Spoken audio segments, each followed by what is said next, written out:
এই শনিবার সকাল সকাল আমরা বেরিয়ে পড়েছিলাম ঘুরতে। কোথায় সেটা তো আপনারা অলরেডি থাম্বনেলে দেখেই নিয়েছেন। তো আমরা বেরিয়েই প্রথমে এই দোকানটাতে চা খেয়েছিলাম, অসাধারণ চা। তবে একটা অসুবিধা ছিল এখানে পার্কিংয়ের, যেহেতু রাস্তার পাশেই একটু ভালো পার্কিংয়ের ব্যবস্থা থাকলে আরও সুবিধা হতো। তবে চাটা অসাধারণ ছিল।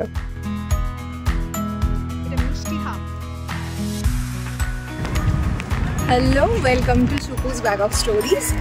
আজ শনিবার সকাল আমরা এসেছি ইকো পার্কের এখন আমরা যে জায়গাটায় আছি সেটা হলো মাস গার্ডেন। চারদিকে বিভিন্ন ধরনের মুখোশ বা মাস্ক আপনারা দেখতে পাচ্ছেন।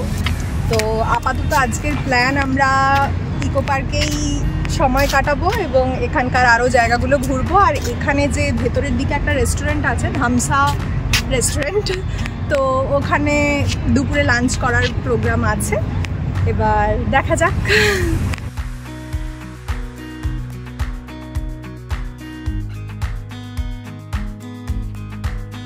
মাস গার্ডেনের পাশেই ছিল ঘুম স্টেশন। তবে আমরা আগের বার যখন গিয়েছিলাম তখনও ওখানে গিয়েছিলাম, সেই জন্য ওটা স্কিপ করলাম আর চলে গেলাম বাটারফ্লাই গার্ডেন। বাটারফ্লাই গার্ডেনেও আগের বারেও গিয়েছিলাম, কিন্তু এবারের এক্সপিরিয়েন্স অনেক ভালো, কারণ অনেক প্রজাপতি দেখতে পেয়েছিলাম এবারে।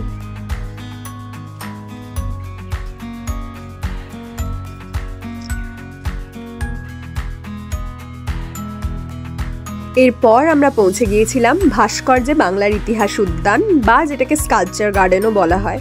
অ্যাকচুয়ালি বাইরে থেকে দেখে আমাদের মনে হচ্ছিল এটার ভেতরটা হয়তো একটু ভুলভুলাইয়া টাইপের, তবে ভেতরে ঢুকে বুঝলাম যে সেরকম কিছুই নয়। তবে ভেতরটা অসাধারণ ছিল, বিভিন্ন ধরনের ইতিহাস তুলে ধরা হয়েছিল এখানকার দেওয়ালগুলোতে।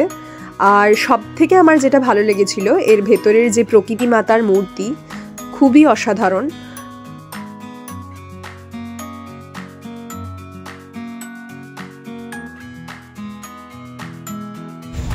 এখন আমরা আছি রেন ফরেস্টে। আমরা স্কাল্পচার গার্ডেন থেকে এলাম রেন ফরেস্টে। এবার এখান থেকে যাব সোলার ডোম, এবং তার পাশেই রয়েছে গ্রাম বাংলার সৌন্দর্য। সেখান থেকে তার পাশেই রয়েছে ধামসা রেস্টুরেন্ট, তো ওখানে আমরা লাঞ্চ করব।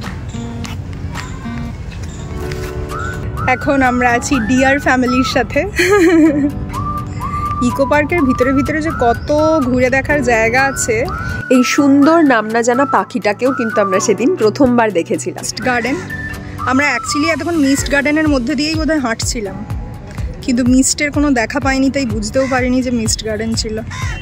আসলে আমরা হাঁটছিলাম মিস্ট গার্ডেন আর রেন ফরেস্টের মাঝের রাস্তা দিয়ে। তবে বিকেলের দিকে মিস্টের দেখা পেয়েছি, সেটা শেয়ার করবো অবশ্যই। গেছি বাংলার গ্রামে। বাংলার গ্রামের ভিতরে আছি আমরা, এবং এটা হলো রথতলা। রথ পড়াশোনা করছে ছেলে।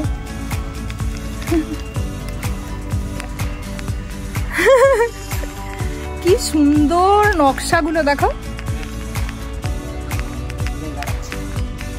কান ধরে দাঁড় করিয়ে দিয়েছে।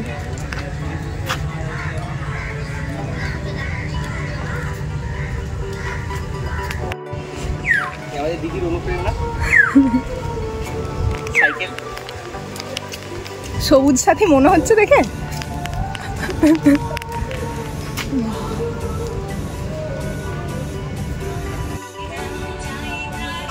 গ্রাম বাংলা থেকে বেরিয়ে যাচ্ছি আমরা আপাতত আছি সোলার ডোমের সামনে। ধামসা রেস্টুরেন্টে যাওয়ার পথে এই অসাধারণ বাউল মূর্তিটা আর সামনের ওই অসাধারণ বসার জায়গাটা আমাদের চোখে পড়েছিল, যেটা সত্যি নজর কেড়েছিল। মানে এত অপূর্ব কারুকার্য,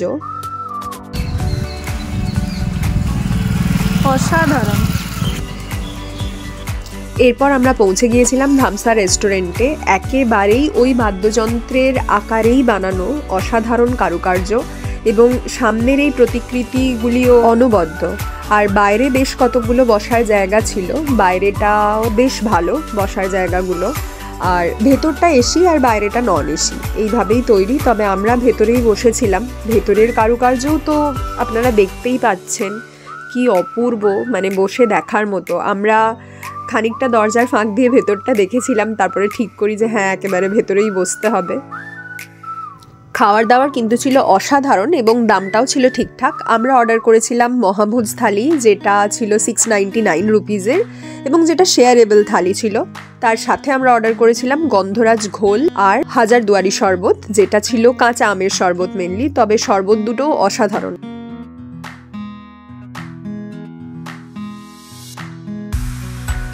ঘোলটা খাও।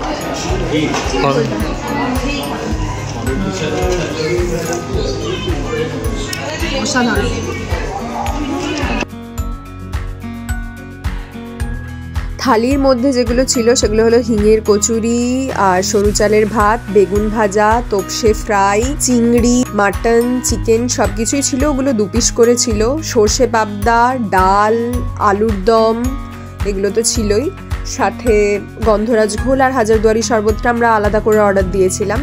এবার ডেজার্টেও অনেক কিছু ছিল, যেমন পাঁপড়, চাটনি, মিষ্টি, ভাপা দই, আর সব থেকে যেটা ইউনিক ছিল সেটা হলো কালো চালের পায়েস। এটা অবশ্যই ট্রাই করবেন ওখানে গেলে, আমার তো বেশ ভালো লেগেছিল। হাই, কেমন লাগছে? প্রচুর খেয়ে ফেলেছি, সেটা আউট করছে। এখন যেতে হবে জাপানিজ টেম্পল। জাপানিজ টেম্পল এখান থেকে অনেকটা দূর, আমরা সোজা দেখতে পাচ্ছি। জানি না বোটে করে যেতে হয় নাকি গাড়িতে করে, जाने का तो इच्छा नहीं लेकिन जाना पड़ेगा। কারণ আমার ইচ্ছা আছে। सिचुएशन हे भगवान क्या जुलूम है। তো এরপর জাপানিজ টেম্পল এবং আইফেল টাওয়ার দেখার উদ্দেশ্যে আমরা হাঁটতে থাকি। কিছুক্ষণ হাঁটার পরে আমরা একটা জায়গা থেকে সাইকেল রেন্ট নিই। তো আমরা সাইকেল নিয়ে নিয়েছি। সাইকেল নিয়ে কত তাড়াতাড়ি পৌঁছে গেলাম। সাইকেলটা নেওয়ার কারণে কিন্তু আমরা খুব তাড়াতাড়ি পৌঁছে যেতে পেরেছিলাম, আর পৌঁছে গিয়ে তো মনটাই ভালো হয়ে গিয়েছিল। এত অসাধারণ শান্ত একটা পরিবেশ, আর ওখানকার যে স্থাপত্য অপূর্ব।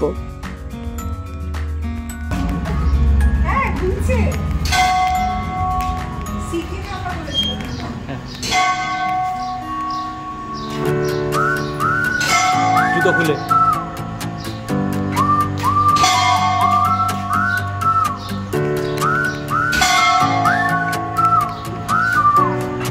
ভেতরটাও কিন্তু আপনারা যেমন দেখছেন ছিল অসাধারণ, অপূর্ব এক প্রশান্তি বিরাজ করছিল চারদিকে। এটা ছিল টেম্পল থেকে এক্সিটের রাস্তা, তবে কেউ চাইলে এন্ট্রান্সের দিক দিয়েও বেরোতে পারেন, অনেকেই সেটা করছিল। কিন্তু আমরা ভাবলাম যেহেতু একটা নতুন রাস্তা আছেই তাহলে সেটাই ট্রাই করা যাক। এবং এই দিকটাও ছিল বেশ সুন্দর, বেশ বাগান মতো ছিল, এবং সন্ধেবেলায় গেলে বোঝাই যাচ্ছিল আরও সুন্দর আলো দেখা যেত।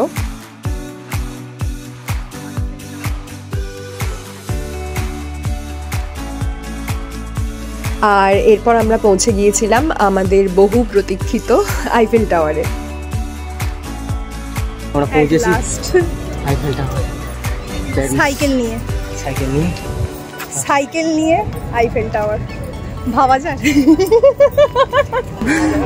এই সাইকেলটা আমরা রেন্টে নিয়েছিলাম, 500 রুপিস সিকিউরিটি ডিপোজিট দিতে হয়েছিল। হ্যাঁ, এবার এটা আধ ঘন্টার মধ্যে ফেরত দিতে হবে, 4টে আমাদের টাইম। হ্যাঁ, তাহলেই 150 টাকা কেটে নিয়ে ওরা 350 টাকা ব্যাক করবে। আর আই থিঙ্ক আধ ঘন্টার বেশি হলে আরও বেশি চার্জ করবে, এরকম কিছু ব্যাপার। আমরা আধ ঘন্টার মধ্যেই চলে এসেছি, তার মধ্যেই আমাদের ওই জাপানিজ টেম্পল আর আইফেল টাওয়ার ঘোরা হয়ে গেছে।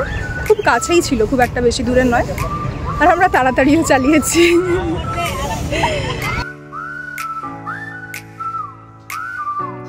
এরপর সাইকেল জমা দিয়ে ফেরার পথে হাঁটতে হাঁটতে আমরা খুব সুন্দর অপূর্ব সূর্যাস্ত দেখতে পাচ্ছিলাম।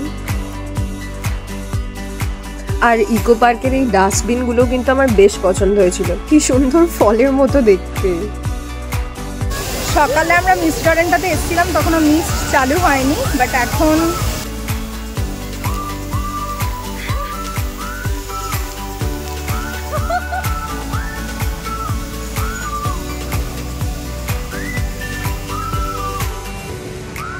খাওয়া দাওয়া ঘোরা মোটামুটি সব কমপ্লিট। আমরা কোথায় কোথায় ঘুরলাম? সব জায়গা তো এই ছিল মোটামুটি আমার ইকো পার্ক ঘোরার ব্লগ।